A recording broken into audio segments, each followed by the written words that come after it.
Halo peserta Dialog Karir Mekar University, aku Murtika. Selamat datang di rekaman Dialog Karir Mekar University Must Have Business Communication Skills for Business Success.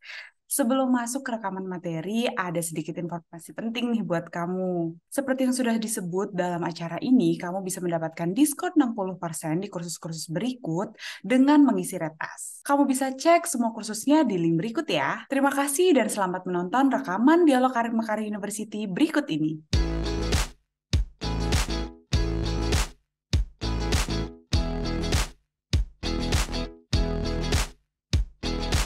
Halo, selamat sore. Selamat datang di webinar Dialog Karir Mekar University yang bertema Must Have Business Communication Skills for Business Success. Perkenalkan, aku Murtika dari Mekar University. Salam kenal ya teman-teman semuanya. Gimana nih kabarnya sore hari ini? Semoga sehat selalu ya. Sebelum kita mulai, biar makin kenal satu sama lain, kalian bisa memperkenalkan diri dengan menyebutkan nama, perusahaan, dan domisili di kolom chat box. Nah, aku lihat di sini partisipannya nggak cuma dari Jabodetabek nih, ada yang dari eh, Sulawesi Tengah. Halo, salam kenal Kak Agung. Dan ada juga Kak Nova dari Idea Maji ya, dari Bandung. Halo, halo, salam kenal. Dan ada juga Kak Bambang nih dari Global Talent Lipika Indonesia Bandung. Halo Kak, salam kenal. Nah, sebelum masuk ke inti acara ya teman-teman, aku ingin memperkenalkan sedikit nih tentang Makari dan Makari University. Mungkin teman-teman di sini masih ada yang bertanya-tanya ya. Nah, Makari sendiri merupakan perusahaan yang menyediakan solusi otomasi berbasis cloud untuk mendukung perkembangan beragam kebutuhan bisnis teman-teman nih. Mulai dari Makari Jurnal untuk kebutuhan akuntansi, Makari Klik Pajak untuk kebutuhan perpajakan, Makari Talenta untuk kebutuhan HR, Makari Kontak untuk kebutuhan CRM, dan ada juga Makari Sign untuk pengesahan dokumen digital dan masih banyak produk Makari lainnya. Boleh di next? Selanjutnya ada Makanan University, yaitu media belajar online bereputasi yang menyediakan berbagai kursus dan sertifikasi terbaik untuk membantu individu dan usaha berkembang tanpa batas. Di sini kalian bisa mempelajari berbagai macam topik ya, mulai dari akuntansi keuangan, bisnis wirausaha, perpajakan, HR payroll, hingga software Makari. Dan gak cuma kursus dan sertifikasi aja nih, Makari University juga menyediakan corporate and academic collaboration dengan berbagai perusahaan dan lembaga akademik yang ada di Indonesia. Selain itu, kita juga menyediakan berbagai aktivitas edukatif, contohnya seperti event pada sore hari ini yang sedang kalian ikuti, yaitu talk show series yang diadakan secara rutin dengan mengundang expert untuk membahas topik karir, bisnis, pengembangan diri, dan dunia profesional. Nah, bagi teman-teman yang tertarik dengan program-program dari Mekar University atau membutuhkan informasi lebih lanjut, bisa langsung kunjungi website kita ya di univ.makari.com atau bisa juga hubungi melalui sosial media atau kontak kita ya langsung. Oke, lady next. Nah, aku pengen kasih tahu challenge kita nih sore hari ini. Challenge-nya itu spesial banget karena kalian bisa mendapatkan satu kursus gratis untuk seluruh topik kursus yang ada di Mekar University. Untuk menangin challenge-nya caranya gampang banget. Kalian hanya perlu posting keseruan mengikuti event pada sore hari ini di link ini ya dan dapatkan hadiahnya. Konten dengan alasan terbaik akan menjadi pemenang di challenge kali ini. Perlu diingat juga nih ya teman-teman, jumlah vouchernya terbatas.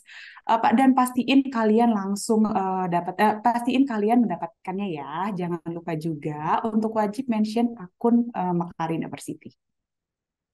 Oke, boleh nih next. Nah, aku pengen bacain agenda sore hari ini ya. Agenda sore hari ini yaitu opening yang sedang aku lakukan saat ini dan nanti kita akan melanjutkan sesi talk show bincang-bincang dengan narasumber kita dan nanti akan ada sesi discussion and Q&A dan juga dilanjutkan sesi closing. Boleh di next? Oke, nah sebelum kita mulai, aku pengen ingetin ke kalian untuk sampaikan feedback teman-teman tentang webinar hari ini melalui feedback form untuk mendapatkan rekaman webinar, certificate, dan penawaran menarik lainnya dari Makarim University. Dan kemudian untuk mendapatkan sertifikat, kalian hanya perlu mengikuti acaranya sampai selesai dan pastikan juga untuk upload bukti kehadiran kalian pada link yang telah terlampir di kolom chat box. Oke, boleh di next. Nah, tanpa berlama-lama lagi nih ya teman-teman, aku langsung kenalin aja ya narasumber sore hari ini, yaitu next. Ya, hari ini narasumbernya kita kedatangan Ko Wilix nih. Ko Wilix ini seorang profesional yang telah meniti karirnya dengan berbagai pencapaian pendidikan dan pengalaman yang oke banget. Nah, Ko Wilix ini mendapatkan gelar sarjana di Universitas Pelita Harapan di bidang bisnis internasional dan gelar master dalam bidang manajemen. Gak hanya itu, Ko Wilix juga memperdalam pemahaman lanjutan dalam bidang bahasa dan sastra Tiongkok di Shanghai Normal University. Dalam perjalanan karirnya nih, Ko Wilix udah mengumpulkan segudang pengalaman yang oke banget. Jadi di tahun 2013 sampai 2018, Ko Wilix menjabat sebagai Kepala Pemasaran di PT GML Performance Consulting. Dan kemudian di tahun 2018, Ko Wilix bergabung dengan Makari, di mana ia menjabat beberapa peran penting ya, termasuk VP Commercial for Partnership, dan kemudian juga sebagai VP Commercial for National Expansions. Juga di tahun 2019, Kowilix menduduki sebagai posisi sebagai VP After Sales Operations. Nah, sejak tahun 2023 nih, Kowilix menjabat sebagai Direktur di Surya Mas Sejahtera. Nah, ini sebuah peran yang mungkin menandai pencapaiannya yang paling baru dalam karirnya ya. Nah, teman-teman, pengalaman Kowilix ini udah nggak diraguin lagi ya. Tentunya juga di bidang kemampuan komunikasi dan pekerja samanya Kowilix juga pasti udah oke banget, baik itu ke internal ataupun ke pihak eksternal perusahaan. Tanpa berlama-lama lagi, yuk kita langsung panggil Kowilix ya. Halo, halo Kowilix. Hai, halo Tika. Halo, gimana kabar Halo, halo. kok? Sebentar, saya salahkan video. Eh, Ah, udah bisa kok. sudah?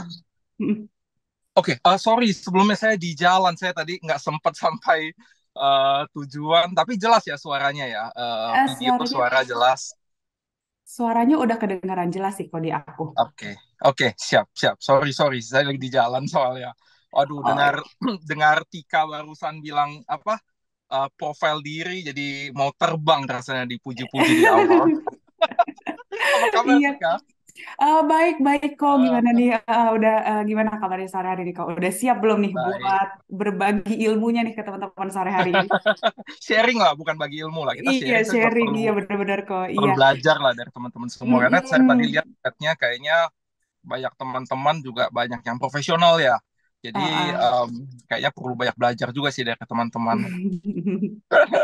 Eh, Oke, oke kok. Iya nih, aku pengen nanya nih kesibukannya Ko Wilix gimana nih sehari-hari nih kok akhir-akhir ini? ya banyak yang bilang sekarang pindah sana pindah sini lah. Kalau bercandanya sekarang jadi pengamen lah. Pengamen kan sama kan, ke sana nyanyi, ke sini nyanyi, sama lah. Pindah sana meeting, pindah sini meeting. Ya sama kayak pengamen lah kata-kata sekarang Tika. Oh, bisa aja nih Ko Wilix nih. Oke nih kok, aku pengen nanya nih ya kok ya, mungkin sebelum kita masuk ke pertanyaan intinya nih ya kok tentang komunikasi nih, mungkin Ko Wilix bisa share pengalaman ya, karena Ko Wilix juga kan banyak berkecimpung di bidang sales pastinya, dan pastinya juga banyak interaksi ya dengan banyak orang, baik itu internal maupun eksternal ya kok ya. Nah, itu tuh apa sih yang membuat Ko Wilix tuh jadi tertarik dan pengen mendalami nih di karir bidang ini gitu? Em, mungkin saya ini sebenarnya nggak terlalu lama sekali di sales Tika. Jadi kalau saya flashback sedikit, mungkin sharing ke teman-teman. Iya. Dulu saya pernah kebetulan lah saya pernah di beberapa bagian. Jadi analis data ya, saya pernah kerjakan data depan laptop. Jadi kalau ada yang bilang analis data kutu buku, ya dulu saya kutu buku juga depan laptop olah-olah data. Di marketing dulu juga pernah pemasaran, cari leads dan lain-lain pernah juga. Bahkan kali-kali 5 tahun terakhir di Mekari sendiri pun kalau sharing sedikit, saya di salesnya mungkin hanya 2 tahun. 3 tahun terakhir lebih banyak di after sales. Tapi memang kebetulan bagian-bagiannya itu banyak relate sama bagian sales lah. Jadi kalau misalkan dulu ketika saya analis data, ngerjain data ya analisa data sales. Oh, penjualannya seperti apa, kompetitor lakukan apa. Jadi main data pun data sales.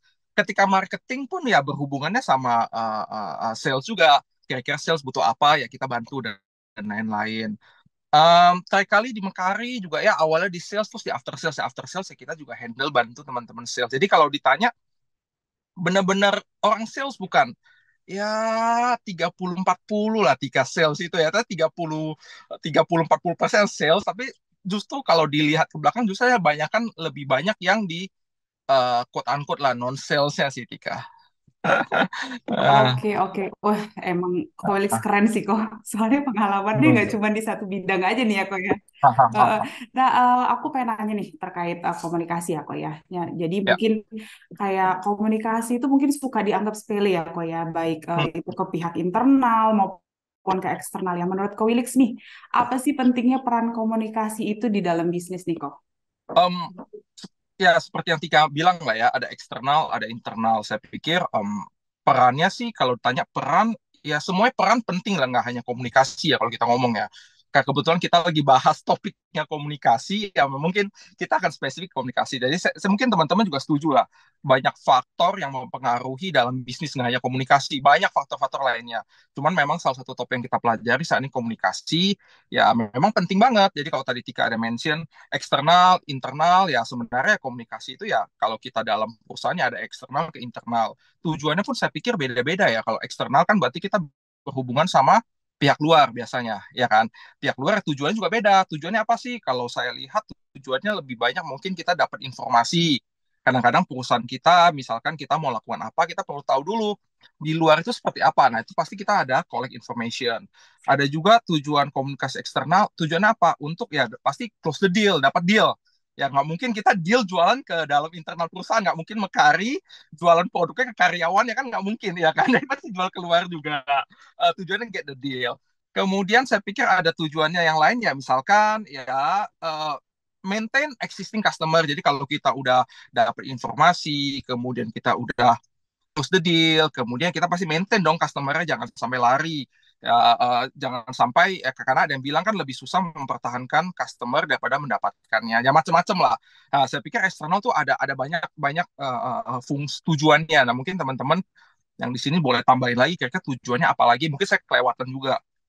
Kalau internal ya saya pikir lebih banyak alignment sih, namanya juga internal kan, kita alignment, apalagi mungkin sebesar Mekari kan punya bagiannya masing-masing, misalkan ya gimana alignment dari sales, dari marketing, produk dan lain-lain.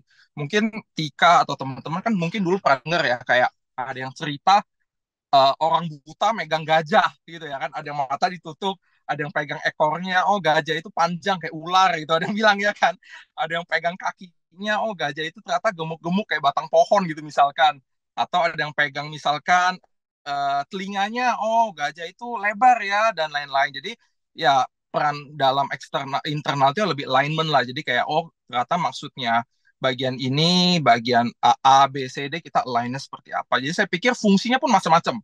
Tapi basically ya memang komunikasi itu memang penting gitu, Tika. Oke, benar sih kok. Aku juga setuju sama Ko Felix ya. Komunikasi itu memang penting dan tadi juga Ko Felix udah nyebutin ya apa namanya tujuan dari komunikasi internal dan eksternal itu sendiri ya. Iya, iya, iya, iya, Nah, iya. aku pengen ngebahas spesifik nih ke komunikasi eksternal nih ya kok ya.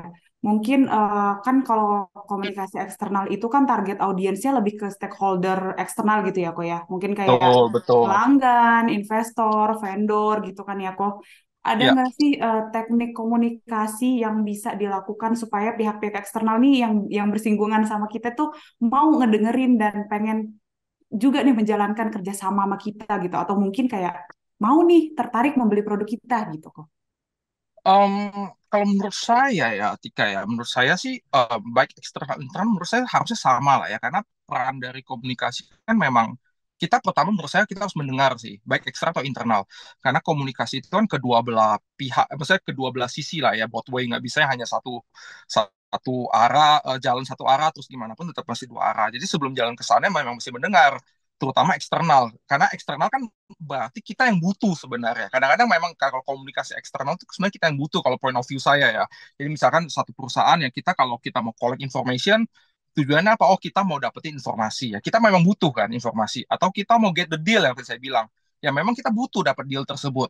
Atau kita mau maintain existing customer kita, ya memang kita butuh customer tersebut. Jadi memang karena kita butuh ke eksternal, ya kuncinya adalah mendengarkan. Kalau menurut saya ya, jadi ya memang ketika kita mau dapat informasi, mau dapat deal baru dari customer dan lain-lain, ya kuncinya adalah yang pertama mesti mendengarkan. Karena kalau kita dengarkan, kayak kayak banyak yang ngomong kan, ketika kita jualan pun kita mesti banyak dengerin apa sih pain point customer, kemudian apa sih blockers customer, apa yang kita bisa tawarin ke customer dan lain-lain. Jadi ketika Tika tanya apa sih ke eksternal, kalau bagi saya eksternal itu ya memang utamanya mesti mendengarkan sih. Jadi bukan kita point of view kita, misalkan kita bawa produk kita ke customer, saya ada, nah misalnya saya butuh botol aqua di samping saya. Oh, saya ada botol aqua. Nah, kalian beli ya botol minuman aqua ini, jadi disebut merek kan. Jadi kalian minum lah, belilah mineral water saya gitu kan.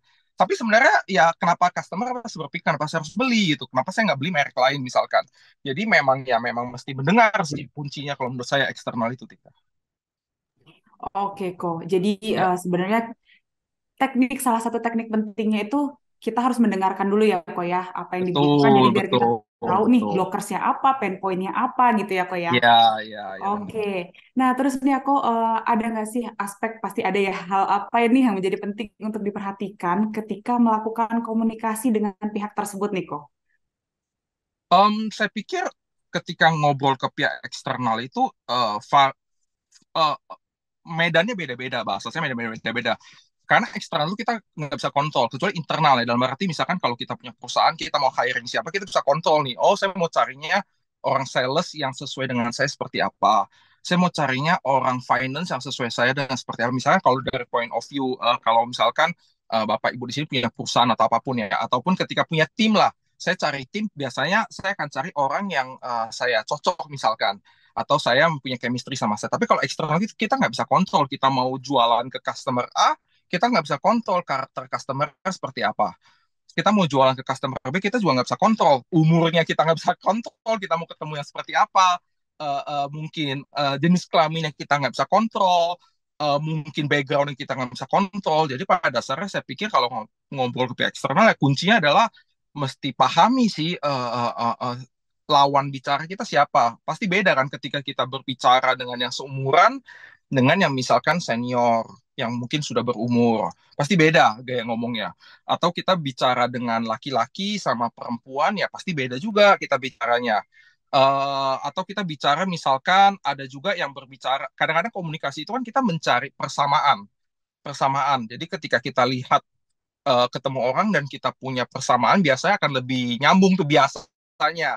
Misalkan ketika kebetulan Indonesia ini kan beragam lah ya, kita dari suku ras yang berbeda-beda dan biasa kalau ketemu yang bahasanya cocok tuh biasa lebih masuk misalkan gitu. Kebetulan saya dari Medan gitu kan. Jadi ketika biasa saya ketemu orang Medan biasa bahasanya masuk biasanya atau teman-teman yang dari Surabaya, dari Madura ketika ketemu teman juga dari Surabaya itu biasa lebih masuk biasanya. Nah, kunci adalah ya kita mesti memahami lawan bicara kita sih, terlepas dari ya saya bilang umurnya, mungkin jenis kelaminnya, kemudian pengalaman dia, mungkin kita bisa lihat juga latar belakang dia.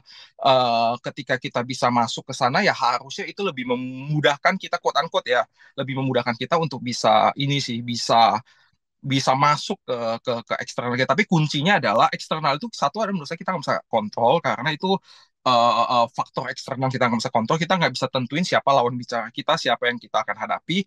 Tapi yang kita bisa kontrol adalah kita perlu mempelajari siapa lawan bicara kita dan kita menempatkan diri sesuai dengan dia. Misalkan kalau kita ketemu, misalkan hal sepele lah. Di Jawa kita panggilnya Mas, tapi kalau di Bali apa? Bling, di mungkin di Makassar ada yang sebutnya Daeng, di di Sumatera Utara Lai, beda-beda. Jadi ya itulah kuncinya perlu memahami lawan bicara sih Tika. Oke, oke. Berarti itu salah satu hal pentingnya tadi yang Ko Willy sebutkan ya. Kalau misalkan kita tuh Ya, ya, ya, lihat ya. dulu lawan bicaranya, mempelajari dulu ya, Hmm, Ko ya lawan bicara kita itu seperti apa ya, supaya kayak kita udah ya punya benar benar. bekal dulu ya, Ko ya. Ya, ya, ya, ya benar benar. Ya.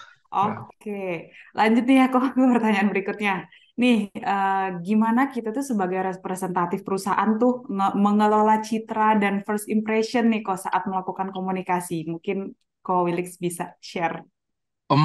Saya pikir kalau kita mewakili perusahaan ya sense of ownership itu penting lah ya. Saya pikir sense of ownership nggak mesti dimiliki dari pemilik perusahaan atau CEO atau level C atau level V atau di perusahaan Bapak Ibu ada kepala division.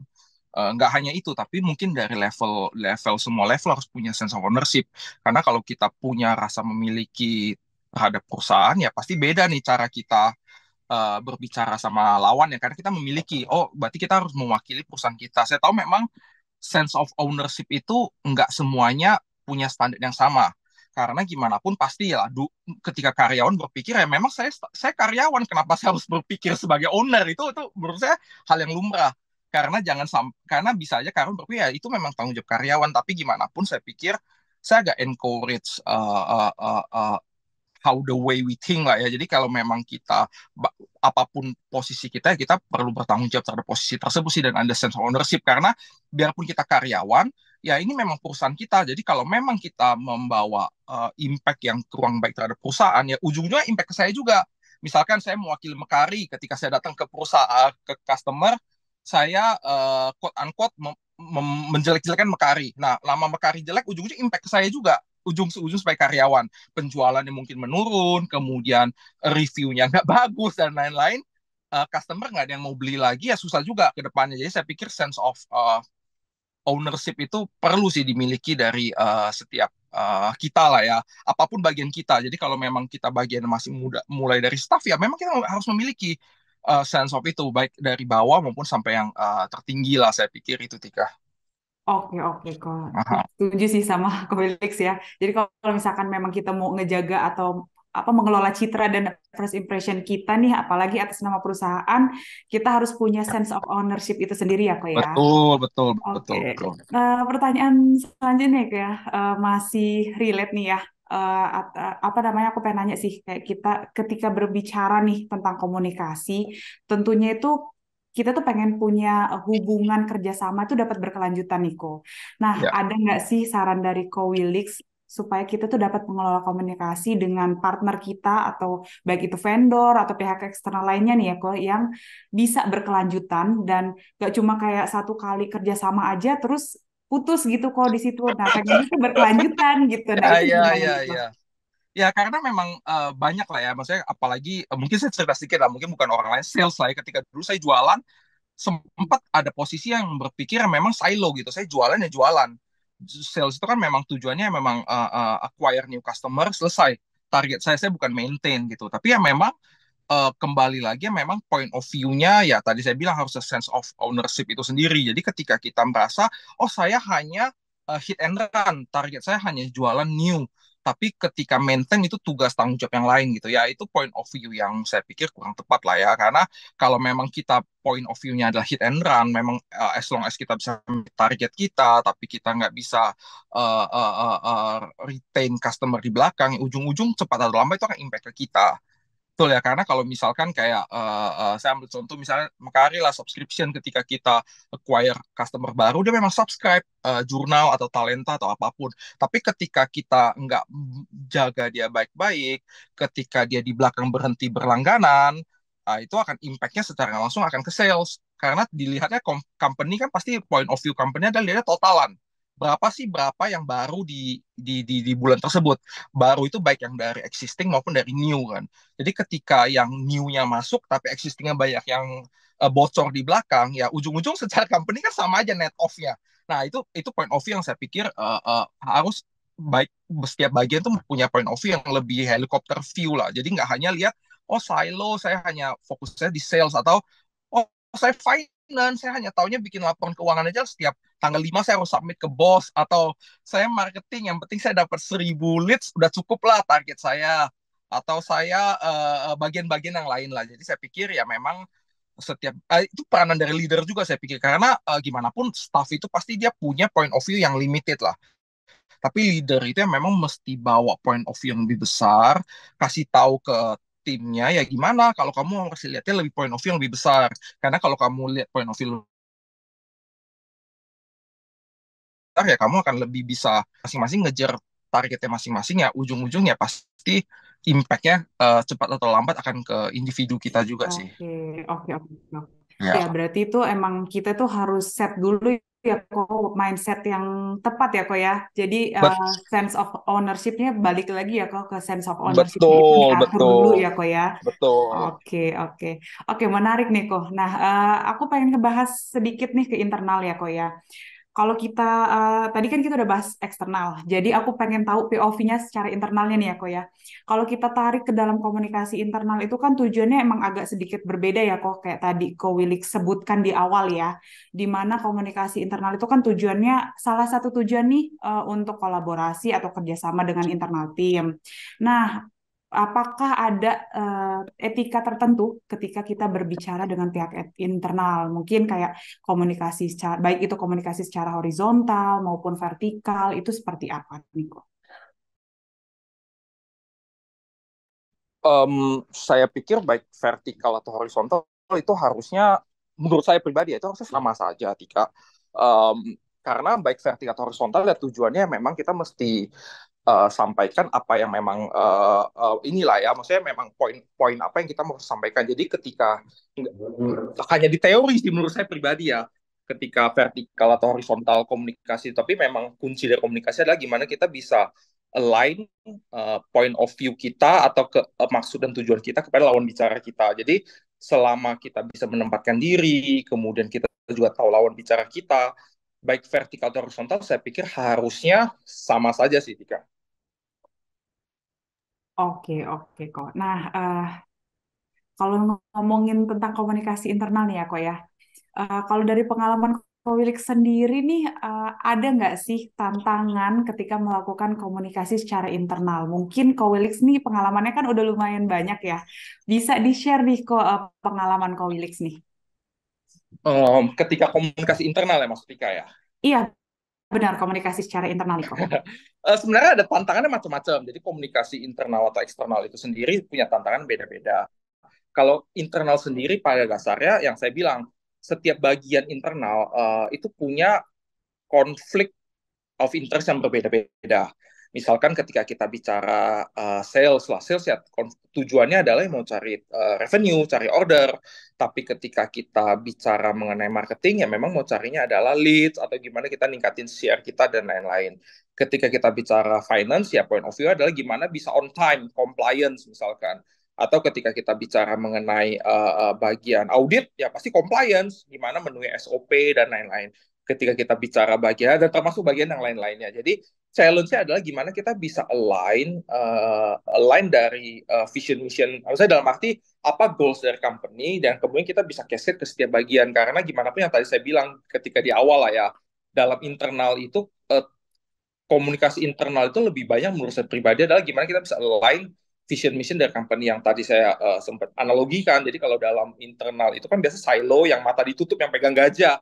Jadi kadang-kadang bagi orang sales misalkan ketika dia pegang gajah itu adalah ekor, dia akan berpikir gajah itu seperti ular misalkan atau tali atau tambang. Ketika dia pegang kuping, oh lebar seperti mungkin daun pisang atau apa ketika dia pegang kaki, atau mungkin seperti batang pohon. Jadi memang komunikasi internal itu memang kita gimana bawa teman-teman dari berbagai bagian yang punya kepentingan berbeda-beda dengan punya skill dan skill set background yang berbeda-beda dalam perusahaan, tapi kita punya satu goals yang sama. Jadi challenge-nya memang gimana kita bisa align itu semua sih, karena gimana pun saya ngerti ketika perusahaan makin besar, dia pasti setiap bagian itu akan punya target ataupun kalau ya macam-macam, ada yang sebut KR, ada yang sebut KPI, ada yang macam-macam. Ya gimana bisa kita bisa align mereka setiap bagian itu semua untuk capai goals company lah. Mungkin penjelasan saya terkesan mungkin agak teoritis lah ya. Oh, line terlalu terlalu itu, tapi memang sulitnya komunikasi internal adalah kita memang meng-align itu semua sih antar bagian karena setiap bagian itu pasti punya kepentingan yang berbeda-beda. Dan normal dan wajar ketika setiap bagian itu mengejar kepentingannya masing-masing. Karena kalau nggak capai ya pasti bagian itu yang kena gitu kan. Kalau saya sales, saya nggak capai jualan, ya pasti ya saya yang kena nih, target saya yang nggak capai. Tapi ketika saya finance report saya nggak on time, ya compliance saya nggak capai ketika saya, dan macam-macam. Jadi memang challenge-nya itu mengalign itu semua sih, Tika, menurut saya ya. Oke, oke, oke kok. Iya, jadi emang lumayan challenge ya kok ya untuk nge-align satu tim aja udah cukup susah ya kok ya, apalagi. Iya, iya, iya, Iya, benar-benar. oke. Ngomongin soal komunikasi internal nih ya, kayak salah satu tantangan mungkin konflik yang dapat terjadi itu kan gimana tadi mungkin kayak Ko Wilik sebutin kan nge-align-nya itu ya yang agak rumit ya kan ya kok. Ada challenge tersendiri lah ya. Nah, itu tuh gimana sih Ko Wilik dapat mengelola konflik atau kayak perbedaan pendapat melalui komunikasi yang efektif dalam tim itu gimana nih kok cara Ko Wilik mengatasinya gitu. Saya pikir mesti peran tuh dari leader masing-masing ya, karena Hmm. gimana pun leader itu kan ada yang inilah, mungkin jokesnya ada yang bercanda, leader itu atau setiap bagian itu seperti ini, Tika. Daging hamburger lah, ditekan di atas, ditekan di bawah. Jadi kadang-kadang leader itu memang perannya ya memang seperti daging hamburger, dari atas owner atau manajemen maunya seperti apa, kemudian dari dia, dan dia pasti handle tim itu ya, pasti setiap tim itu anak-anaknya punya kepentingan yang berbeda-beda, jadi memang challenge-nya memang di leader ya. Jadi ketika saya selalu berprinsip, ketika kita mau menyampaikan informasi atau mau align apapun itu, yang pertama kali yang perlu kita ensure adalah leadernya, karena kita nggak mungkin bisa ensure timnya untuk align dulu tanpa leadernya bisa buy in ke idea kita misalkan, ataupun vision misi yang kita kita sudah set. Jadi nggak mungkin nih kalau company kita mau set satu visi, tapi kalau leader nggak buy in ke dalam, itu udah susah tuh menurut saya. Karena gimana pun leader itu adalah penyambung lidah atau inilah ya, yang memang menghubungi antara goals company terhadap tim. Jadi ketika kita dapat challenge itu tersebut, saya berpikir yang pertama kita mesti ensure itu ada dapat baik itu adalah leader-leadernya. Karena leader itu, karena struktur dalam organisasi kan seperti piramida lah ya. Jadi ketika makin atas kan makin kecil lah. Jadi harusnya kita bertahap sih. Jadi ketika di atas itu buy in, kemudian masuk ke tier keduanya buy in, tier ketiga, empat, lima, dan baru semakin besar organisasi makin banyak tier lah. Tapi ketika kita bisa dapat buy-in bagian demi bagian, saya pikir itu harusnya challenge-nya akan apa, blockersnya akan semakin mudah untuk kita ini sih hadapi sih, Tika. Oke, oke kok. Berarti di sini cara mengatasi konfliknya salah satunya dilihat dulu dari leadernya ya, kok ya kalau dari kacamata Betul, Kowilis ya. betul. Ya, ya. Oke. Nih nyempil sedikit nih kok ya. Kan kadang tuh dalam komunikasi tuh ada sedikit jokes atau bercandaan tuh ya yang sering kita lakuin nih aku. Nah, di kehidupan sehari-hari itu kita sering ngomong ke atasan seperti kayak jawabnya tuh noted gitu kan atau kayak kemudian pakai emot apa sih yang gini ya kok yang kayak bertepuk tangan gitu ya kok ya terus Coba ada kayak coba emot Tika peragain jempol. dulu gimana Hah? emotikonnya, coba diperagain dulu emotikonnya. Ay, kok ini yang kayak gini kok gini Oh iya, iya, iya.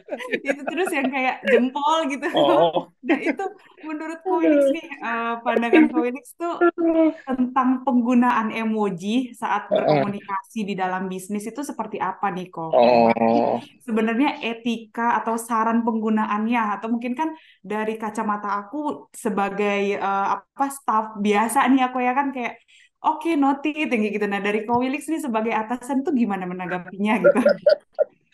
Untung masih emoticon, Tika, belum, sebelum ngomong pinjam dulu 100 lagi ngeliatin atasannya. Iya ya. Ya, jadi menurut saya sih, kalau bagi, maksudnya setiap orang beda-beda lah ya. Kata saya ketika, kalau bagi saya pribadi itu harusnya wajar-wajar saja. Kalau bagi saya pribadi mungkin ada beberapa yang tergantung, kan sekarang ini generasi juga beda-beda, X, Y, Z, baby boomer dan lain-lain. uh, Kalau bagi saya memang sepanjang itu masih tahap wajar, karena bentuk emoji atau dan lain-lain itu sebenarnya ekspresi kan, ekspresi atau how the way kita deliver communication. Jadi sebenarnya ketika kita ketawa ya pakai emoji ketawa itu sama aja gitu kan. Kita ketawa hahaha atau LOL atau WKWKWK apapun itu, atau pakai emoticon yang ketawa, itu sebenarnya bentuk dari komunikasi aja. Bagi saya wajar aja, tapi kembali lagi sebenarnya yang tadi saya sempat share ke bagi pengalaman pribadi saya, ketika kita ngomong ke pihak eksternal, terutama eksternal ya, itu kita perlu tahu dulu karakternya seperti apa, karena kita nggak bisa kontrol kan. Ketika kita bicara eksternal, yang saya bilang tadi umurnya, mungkin dari backgroundnya, kemudian lain-lain, kita nggak bisa kontrol. Kita perlu mendengar dan kita perlu memahami dulu karakternya seperti apa. Ketika internal pun harusnya lebih bisa kontrolable, karena ketika kita punya atasan, kita tahu kan atasan kita kebiasaannya seperti apa yang do and don't bagi atasan, apa yang dia like and dislike bagi atasan. Jadi kita lebih bisa tahu. Jadi ketika kunci dari komunikasi kita memahami lawan bicara kita. Jadi selama kita memahami, oh nih orang sepertinya kurang suka nih memakai emoticon yang tadi kayak Tika bilang ya, jangan pakai emoticon. Atau oh nih orang kayaknya atasan saya asik-asik aja nih pakai emoticon, ya kita pakai emoticon pun nggak apa-apa. Jadi sebenarnya menurut saya nggak ada, bagi saya pribadi nggak ada yang bahas apa ya, aturan yang saklek yang memang harus, oh boleh nggak boleh untuk umur sekian, boleh untuk umur sekian nggak boleh, nggak juga gitu. Kadang-kadang saya juga kaget ketika saya chat sama mama saya umur 55 tahun, tiba-tiba dia pakai emoticon yang GIF yang joget-joget. Saya pun ketika lihat, apalah ini, orang tua udah 50-an tapi pakai emoticon kayak gitu. Tapi nggak ada salahnya, karena memang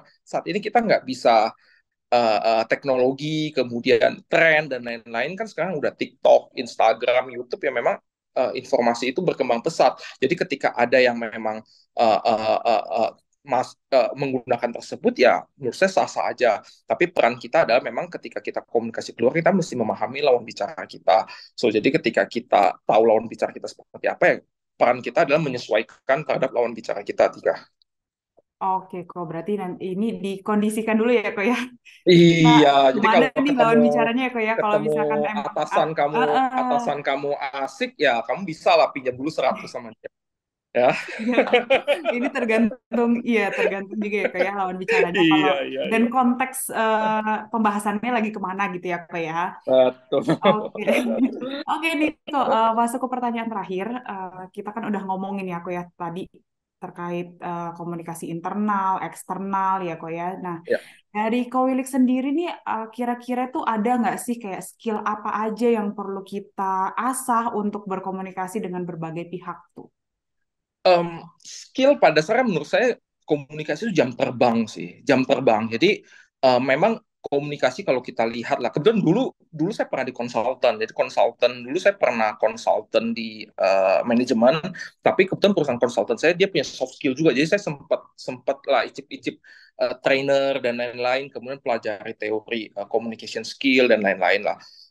Komunikasi itu tahapnya beda-beda. Jadi teori, ketika kita belajar teori, ya teori itu penting, tapi bagi saya pribadi komunikasi itu memang jam terbang sih. Jadi semakin banyak kita berani tampil untuk mencoba ngomong, berani tampil untuk menyampaikan ide-ide kita, kemudian berani tampil untuk presentasi, kemudian berani tampil untuk berbicara dengan lawan yang quote unquote mungkin lebih senior dalam secara umur, kemudian lebih posisinya di perusahaan jauh di atas kita, kemudian ketemu yang mungkin lebih profesional, lebih expert, ya itu jam terbang kita akan semakin banyak.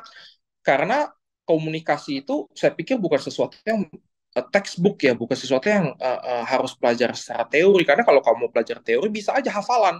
Oh, teori komunikasi ada ini A B C D, ya teori. Tapi ketika kita nggak praktekkan itu, kita nggak berani, ya ujung-ujung akan jadi hafalan aja kalau menurut saya pribadi. Jadi memang teori komunikasi itu skillnya memang mesti teori, yes, tapi bagi saya pribadi lebih banyak harus praktek sih. Ketika Tika lah saat ini jadi host di sini, sebenarnya itu mengasah cara komunikasi juga. Mungkin Tika yang saat ini, ketika Tika refleksi ke 5 tahun lalu, ketika mungkin Tika masih 5 tahun lagi, 5 tahun lalu masih SMA ya Tika ya. Eh, kuliah semester awal. Oh, semester awal.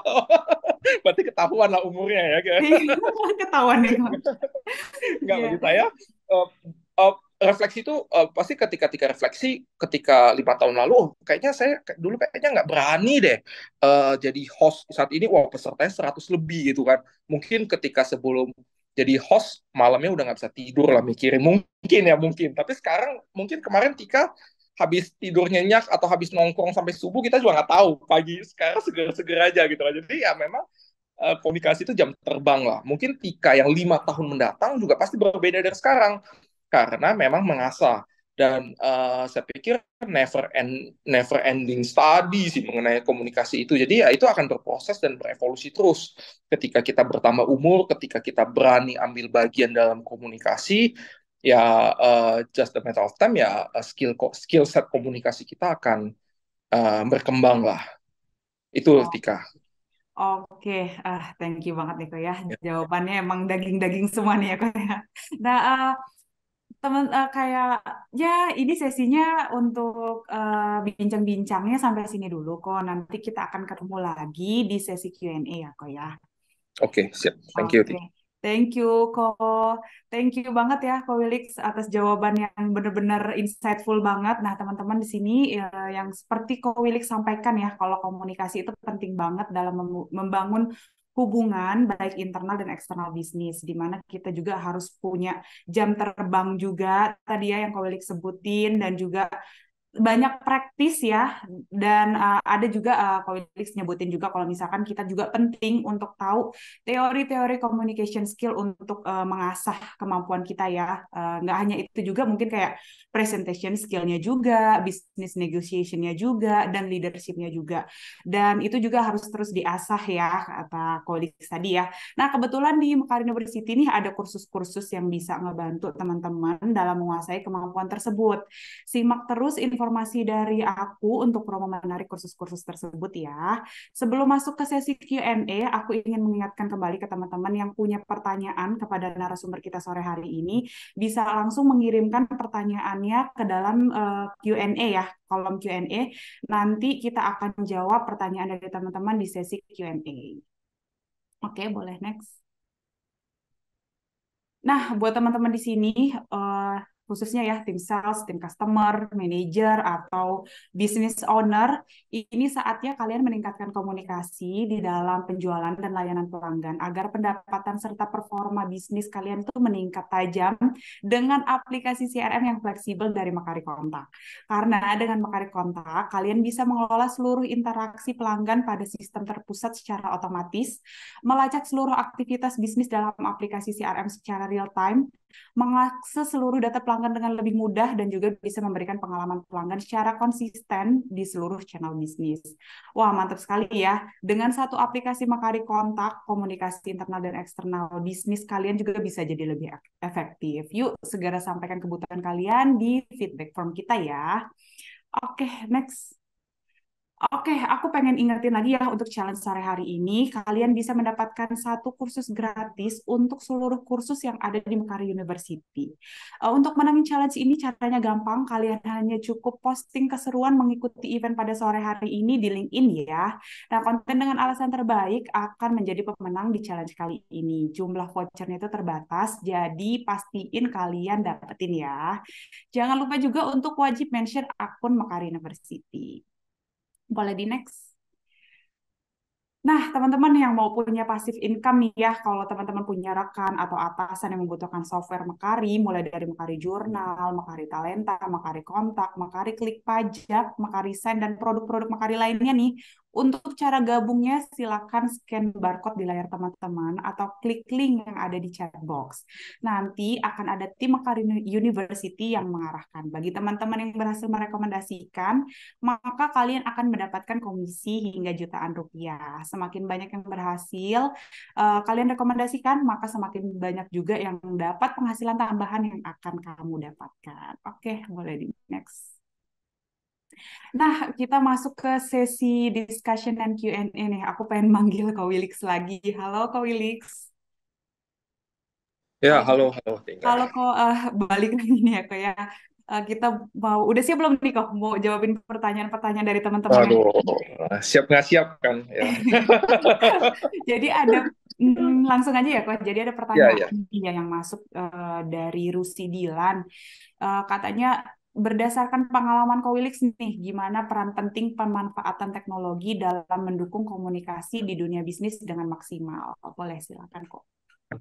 Um, saya pikir teknologi kita nggak bisa hindari lah ya. Teknologi itu nggak bisa dihindari. Ya kecuali kita mau tinggal di negara korup ya itu beda cerita lah ya. Maksudnya negara yang memang di secara governmentnya memang militer. Tapi kalau kita tinggal di negara demokratis seperti ini, kemudian informasi teknologi berkembang pesat, memang teknologi itu nggak bisa kita hindari ya. Seperti saat inilah kita berkumpul 100 berapa 109 orang di sini memang kita menggunakan teknologi.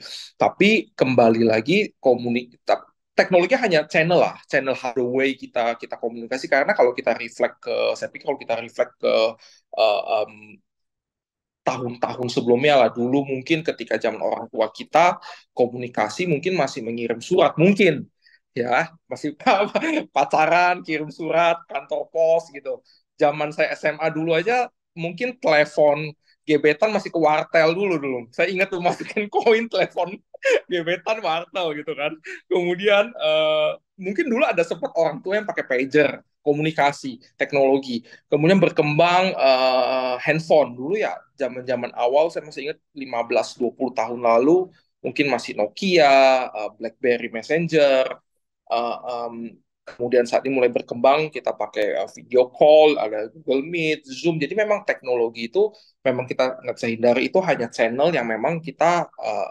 pakai. Tapi poin dari komunikasi itu adalah menyampaikan informasi karena apapun kalau memang channel itu kita tidak apapun channel kita pakai, tapi kalau informasi atau pesan yang nggak kesampai, ya itu bukan komunikasi pada dasarnya. Kalau kita mau pakai teknologi secanggih apapun, tapi kalau pesannya tidak sampai, misalkan kayak tadi kita komunikasi internal, kalau alignmentnya tidak sampai antara company dari manajemen ke bawah, ya komunikasi itu bisa dikatakan ya tidak jalan karena kunci dari komunikasi itu bukan yang menurut saya bukan pakai teknologi atau tidak, atau menggunakan channel apa atau misalkan oh kita meeting harus face to face atau kita meeting itu harus meeting itu harus ini dan lain menurut saya itu hanya environment yang mendukung saja sih tapi kuncinya adalah gimana pesan itu mesti tersampai tapi sekali lagi ya bagi saya teknologi itu memang hanya salah satu cara lah untuk kita bisa menyampaikan pesan kita karena komunikasi itu saya pikir harus dilihat dari apapun itu saya selalu melihat sesuatu itu dari simple lah karena kalau kita kumpul di sini kan mungkin teman-teman bayangkan profesional di sini ataupun yang pelaku usaha jangan berpikir komunikasi itu hanya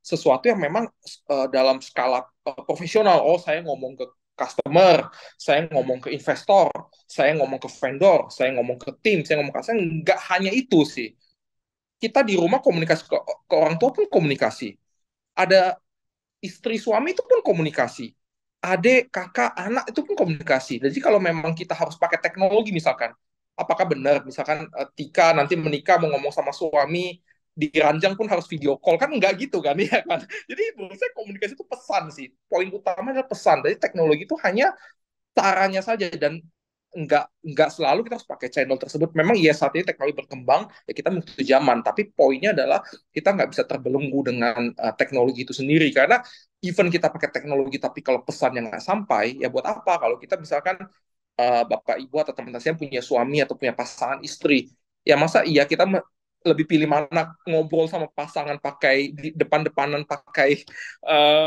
Zoom atau ngomong langsung. Ya memang enakan ngomong langsung, nggak pakai tuh teknologian. Ngomong langsung mungkin depan-depanan sambil makan, ya kan? Itu mungkin lebih nyambung daripada depan-depanan tapi sambil video call misalkan. Jadi ya kembali lagi teknologi hanya salah satu channel lah yang memang kita pakai untuk menyampaikan pesan, tapi bukan sebagai penentu pesan itu komunikasi itu dikatakan berhasil atau tidak sih. Karena gimana pun komunikasi dikatakan berhasil bagi saya ya memang ketika pesan kita sampai, pesan dari lawan bicara pun sampai ke kita. Begitu Tika. Oke, kok. Nah, berarti maksudnya teknologi memang pasti akan terus berkembang ya, Koi. Dan memang apa namanya tadi yang seperti Ko Willis bilang, teknologi itu sebagai channel ya, Koi ya. Nah, ini ada pertanyaan lagi dari Prima Rizky Setiawan nih. Dia bertanya, Dalam ranah B2B, apakah komunikasinya lebih baik formal atau adaptif? Misalnya kita sebagai owner memiliki komunikasi yang kuat dengan para supplier agar bisa memberikan harga yang lebih bersahabat. Oke, saya nggak, saya mungkin nanti boleh diperjelas ya yang dimaksud dengan harus adaptif seperti apa. Tapi bagi saya pribadinya kembali harus case by case si B2B. Kadang-kadang kan mungkin ketika di profesional B2B, apalagi bagi ini ya yang memang yang bekerja di korporat besar atau yang memang perusahaan besar, pengertian B2B itu kan benar-benar bukan hanya bisnis to bisnis tapi big business to big business gitu. Kalau saya levelnya misalkan Mekari, ya berarti misalkan apakah saya B2B-nya dengan yang memang selevel juga misalkan. Atau misalkan ketika saya BCA ya saya selevelnya B2B dengan yang sebesar. Sebenarnya enggak semacam enggak harus seperti itu bagi saya. Karena B2B itu ada juga sampai dengan skala mikro.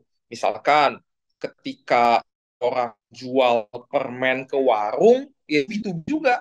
Ketika produsen permen rumahan dia jualan ke warung kelontong di sebelah rumahnya ya B2B juga tapi skala mikro gitu apakah normal ya tidak juga bagi saya gitu loh jadi apakah itu B2B ya memang B2B saya produksi permen di rumah permen rumahan kebetulan tetangga saya buka warung nah saya ke warung sebelah saya tawarin teh atau atau Mbak saya mau boleh nggak titip permen saya jualan di warung ya boleh misalkan nah itu kan komunikasi B2B juga sebenarnya dan apakah harus formal formal itu kan berarti misalkan kita nggak bisa pakai point of view formal itu pakai proposal kan lucu kita mau titip permen di warung pakai proposal datang tanya pemilik warungnya Bapak Ibu kapan ada waktu kita set waktu di Google Meet untuk biar saya bisa memperkenalkan permen saya di warung kan itu sesuatu yang agak ini ya jadi lucu gitu kita lihat ya. Tapi apakah itu B2B? Ya itu B2B gitu. Jadi saya pikir point of view-nya ya tapi itu menurut saya wajar karena kalau memang point of view-nya adalah apalagi yang sudah ini ya Bapak Ibu atau teman-teman memang sudah lama di dalam profesional, kemudian sudah lama bekerja dalam bidang korporasi, yang apalagi yang korporasi besar, dalam point of view-nya B2B itu pasti memang ngomongnya sesuatu yang besar gitu. Oh, harusnya vendor dengan investor, harus dengan ini, dengan dan lain-lain, dengan bank, dengan pihak investor, dengan supplier, dengan vendor. Memang benar, itu skala besarnya. Dan memang apakah formal? Ya memang beberapa menuntut formal. Ketika kita deal dengan, misalkan kita mau supply ke ke perusahaan yang besar, ya memang harus formal, mungkin mesti pakai proposal, mungkin mesti set schedule meeting, mungkin mesti siapin presentasi, mungkin mesti siapin quotation, mungkin juga mesti ada kalau masuk ke mungkin government atau KL Kementerian Lembaga mungkin mesti ada tender, kemudian mesti ada pitching, mesti ada dan lain-lain itu memang benar formal itu kita mesti lalui. Tapi ketika kita ngomong dalam dimensi yang berbeda, yang saya analogikan, misalkan kita jualan sesuatu, kita punya produksi rumahan UMKM, kita jual ke warung, ya itu nggak mungkin kita pakai cara itu. Kita mau masukin warung, saya nggak bilang, saya tanya ke pemilik warung, ini saya mau masukin permen. Bapak ada tender nggak di warung ini untuk permen saya gitu kan nggak mungkin gitu kan jadi apakah kita formal ya nggak juga justru ketika kita formal dalam B2B skala mikro itu akan membuat kita terkesannya aneh lah oh ini aneh sekali nih orang kok kayak atau kita datang uang kita bawa proposal yang dicetak bagus-bagus atau kita kirim tanya e, ada nggak email Gmail yang saya bisa share drive-nya ini saya udah bikin proposal di Google Drive saya mau share di proposal saya ke pemilik warungnya itu aneh juga bagi mereka jadi justru ketika kita B2B skala mikro ya komunikasinya harusnya lebih mungkin bahasanya pun bahasa yang lebih lebih inilah ya lebih down to the earth lebih lebih lebih sederhana lebih itu justru yang bisa masuk ke mereka jadi kembali lagi menurut saya adalah B2B itu nggak mesti harus formal dan sebagaimana tapi tergantung lagi dimensi mana yang kita masuki sih gitu Tika. Oke, kok. Nah, tadi Felix kan udah nyebutin banyak banget ya. Aku pengen masuk ke last question ya, kok ya. Eh, apa aja, ini dari anonimus nih kok, apa aja keterampilan komunikasi bisnis yang dianggap sebagai keharusan untuk mencapai kesuksesan kesuksesan dalam dunia bisnis? Saya pikir terlalu teori bagi saya. Mungkin kalau teman-teman bapak ibu punya pendapat lain berbeda, saya pikir agak terlalu teoritis kalau saya bilang, oh kalau dalam komunikasi kamu harus kuasai apa, kamu harus kuasai, karena kalau kita ngomong komunikasi, saya masih ingat dulu ketika teori komunikasi itu untuk sampai dengan kita jadi excellence communication itu gak hanya komunikasi, tapi mulai dari apa basicnya, dari grooming justru. Saya ingat banget ketika dulu itu kita belajar teori, paling dasar sebelum kita ngomong, kita mesti grooming dulu. Apakah ketika kita ketemu orang, cara duduk kita sudah benar, berpakaian kita sudah tepat, cara jalan kita sudah tepat. Kan nggak mungkin, misalkan satu orang komunikasi bagus sekali, tapi dia datang jalannya ngangkang. Ya nggak mungkin, itu hal-hal basic itu dari awal. Jadi justru ketika kita ngomong komunikasi sampai dengan excellence communication, atau ada yang bilang advanced communication dan lain-lain, itu basicnya dulu ketika kita susun teori itu paling paling awal tuh grooming. Jadi orang tuh sampai bisa excellence communication, pertama dia mesti benerin groomingnya dulu. Dari grooming selesai, kemudian baru masuk ke tahapan lainnya ketika misalkan dia mesti materi, cara buat materinya, karena kalau untuk komunikasi, presentasi, dan dalam bisnis kan berarti perlu presentasi, berarti kan dia mesti siapin materi dulu. Materi ketika siapin materi pun ada teori-teorinya. Oh, kamu harus bikin materi excellence presentation skill atau excellence materi presentation, itu juga ada teori-teorinya. Kamu harus bikin, misalkan saat ini nggak boleh lagi bikin PPT kaku-kaku dan lain-lain, harus ada dan lain-lain. Itu juga ada teorinya. Ketika sudah materi sudah dikuasai, berarti harus berbicara mengenai presentasi. Kemudian ketika presentasi itu pun banyak teorinya juga. Kenali audiens kamu, siapa yang jadi quote unquote jadi apa teman kamu, dalam arti teman yang dalam arti audiens yang memang support kamu, mana audiens yang bad audience, itu juga ada teorinya. Ketika sudah presentasi, tahapan berikutnya apa? Pitching, kemudian negosiasi, kemudian gimana kamu bisa maintain, itu teori yang menurut saya panjang sekali. Jadi kalau ditanya, itu memang teorinya. Itu googling pun banyak sekali teorinya, tapi kembali lagi, saya pikir bagi saya, teori yes, yang kembali lagi kalau saya coba flashback ya, teori yes, tapi bagi saya memang jam terbang sih. Jadi ketika jam terbang, ketika kamu nggak dapat kesempatan, kamu gimana? Ya, belajar dari sekeliling. Pasti sekeliling kita kan pasti ada seseorang memang kita lihat, oh lebih senior, lebih mentor, dan lain. Belajar dia, oh ternyata kalau si bapak ini presentasi, caranya seperti ini ya. Ketika si ibu ini presentasi, oh jokes-jokesnya dibawain seperti ini. Karena kalau jokes itu, contoh jokes aja, jokes pun ada teorinya ketika kita bercanda dalam komunikasi.